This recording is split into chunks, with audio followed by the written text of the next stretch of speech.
बिस्मिल्लाहिर्रहमानिर्रहीम। टेस्टी। जी हाँ, आज हम बनाएंगे बहुत ही टेस्टी और हेल्दी अमलोख या जापानी फल का जूस। जापानी फल के मिल्क शेक की रेसिपी मैंने आपसे पहले भी शेयर की है, उस वीडियो का लिंक आपको डिस्क्रिप्शन बॉक्स में मिल जाएगा। इसके अलावा इसे हमने लंबे अरसे के लिए कैसे प्रिजर्व करना है उसकी रेसिपी भी आपको डिस्क्रिप्शन बॉक्स में मिल जाएगी। जो अज्जा भी इस जूस में हम ऐड करेंगे उसकी खुसूसियात भी हम साथ साथ जानेंगे। तो चलें आज की इस वीडियो का आगाज़ इस दुआ के साथ करते हैं कि अल्लाह आप सबका दस्तरखान सजाए रखे और हम सबको सेहत और ईमान का रिज़्क अता फरमाए। जी, तो यहाँ पे मैंने मिल्क शेक वाला जग ले लिया है। इसमें हमने ऐड करना है जापानी फल। इसमें जस्ट मैं एक ही जापानी फल यूज़ कर रही हूँ। अच्छी तरह से इसे हमने वॉश कर लेना है। इसका छिलका उतारने की बिल्कुल भी ज़रूरत नहीं है। ऊपर वाला पार्ट बहुत ही आसानी के साथ हमने रिमूव कर लेना है। जापानी फल या अमलोख जो भी हम इसमें ऐड करेंगे वो मुकम्मल तौर पर पका होना चाहिए, तो ही हमारा जूस बहुत ही टेस्टी बनेगा। जापानी फल बहुत ही कम अरसे के लिए आते हैं, इसलिए इससे भरपूर फ़ायदा उठाना चाहिए। ये मैदे की खराबियों को दूर करता है, वज़न कम करता है, क़ुव्वत मुदाफ़ियत में इजाफा करता है, जोड़ों और कमर दर्द के लिए बहुत मुफीद है। इसके अलावा अपेंडिक्स के मरीजों के लिए भी ये बहुत मुफीद है। दूसरी चीज़ जो हम इसमें ऐड करेंगे ये है एलोवेरा। एलोवेरा का फ्रेश जेल ही आपने इस्तेमाल करना है।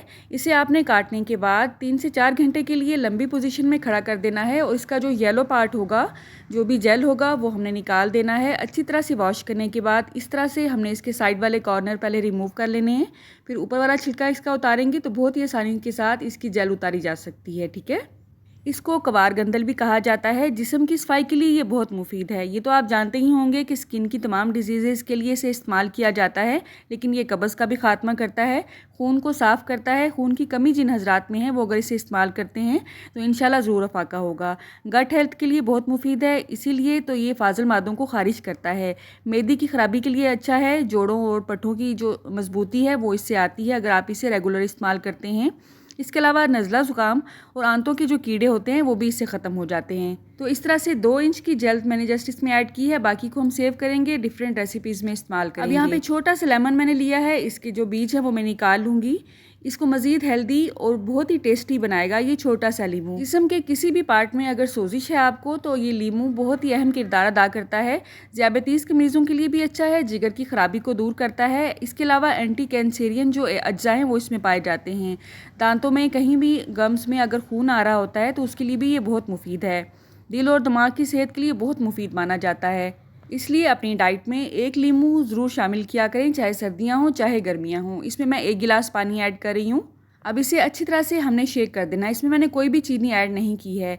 ये बहुत ही नॉर्मल सा मीठा है। शेक करने के बाद आप देख सकते हैं इसका बहुत ही अच्छा सा टेक्सचर आया है। मेरे हिसाब से ये मीठा परफेक्ट है। अगर आप इसे ज़्यादा मीठा करना चाहते हैं तो आपने सफ़ेद शुगर यूज़ नहीं करनी है। या तो इसमें खजूर ऐड कर लें या इसमें हनी ऐड कर लें। प्रेजेंटेशन को अच्छा करने के लिए मैंने इसमें आइस क्यूब्स ऐड किए हैं। ये प्लास्टिक के होते हैं, इसके अंदर पानी होता है, जब हम इसे फ्रीज़र में रखते हैं तो ये जम जाता है।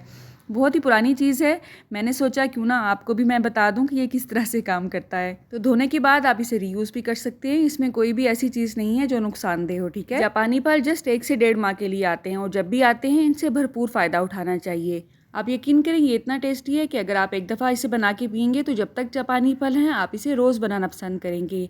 बच्चों, बूढ़ों, जवानों सब के लिए ये बहुत ही मुफीद है। आज की वीडियो में आपने कुछ भी नया सीखा हो तो कमेंट बॉक्स में आपने मुझे ज़रूर बताना है कि आप कहाँ से और किस सिटी से मेरे वीडियोज़ को वॉच करते हैं। मेरे लिए किसी नाम से कम नहीं होगा। अल्लाह आप सबको सेहत और ईमान का रिज़्क अता फरमाए और हम सब के रिज़्क में कसरत से ज़्यादा बरकत और आसानी अता फरमाए। रुके रुके सुने, जाने से पहले वीडियो को लाइक कर दें, अच्छी लगी तो शेयर कर दें और सब्सक्राइब करने के बाद बेल का आइकन भी ज़रूर प्रेस करें। जज़ाकल्लाह। मेरी नेक्स्ट वीडियो तक अल्लाह हाफ़िज़।